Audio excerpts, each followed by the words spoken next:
અમદાવાદ જુહાપુરામાં ગેરકાયદેસર બાંધકામ પર દાદાનું બુલડોઝર ફરી વળ્યું છે।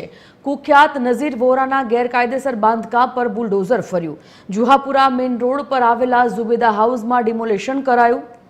નઝીર વોરાએ ઝુબેદા હાઉસમાં ફાર્મ હાઉસ બનાવ્યું હતું। તહેવારોમાં બાળકોના રમતગમતના સાધનો મૂકીને આવક કરતો હતો।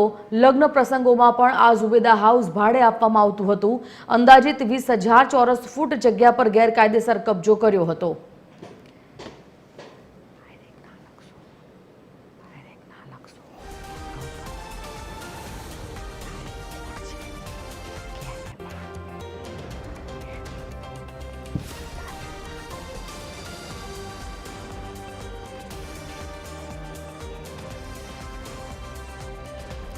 ભાવેશ રાજપૂત સંવાદદાતા ફોન લાઈન પર જોડાઈ ગયા છે। ભાવેશ, જુહાપુરામાં ગેરકાયદેસર ડિમોલેશન કરવામાં ગેરકાયદેસર જે મિલકતો બાંધકામ કરવામાં આવ્યું હતું તેના પર અત્યારે ડિમોલેશનની કાર્યવાહી હાથ ધરવામાં આવી છે। શું વિગત?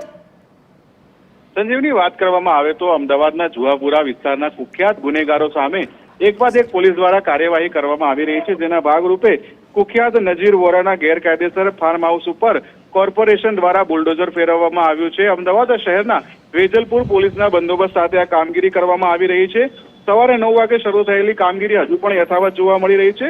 વાત કરીએ તો નઝીર વોરા દ્વારા કોર્પોરેશનની જગ્યામાં ગેરકાયદેસર રીતે ફાર્મ હાઉસ ઊભું કરવામાં આવ્યું હતું અને ઝુબેદા હાઉસમાં તે વાત કરવામાં આવે તો લગ્ન પ્રસંગમાં ફાર્મ હાઉસ તરીકે જે જગ્યા છે તે ભાડે આપતો હતો અને પૈસા મેળવતો હતો અને બાકીના દિવસોમાં રમતગમતના સાધનો મૂકી તેમાંથી પોતાની આવક મેળવતો હતો અને છેલ્લા 10-12 વર્ષથી તે આ ગુનાહિત પ્રવૃત્તિ કરતો હતો। સાથે જ તે 29 જેટલા ગુનાઓમાં પકડાઈ ચૂક્યો હોય, પાસા પણ ભોગવી ચૂક્યો હોય, ત્યારે તેના વધુ એક ગેરકાયદેસર બાંધકામને હવે તોડવા છે। સંજીવની, જાણકારી બદલ ભાવેશ આભાર।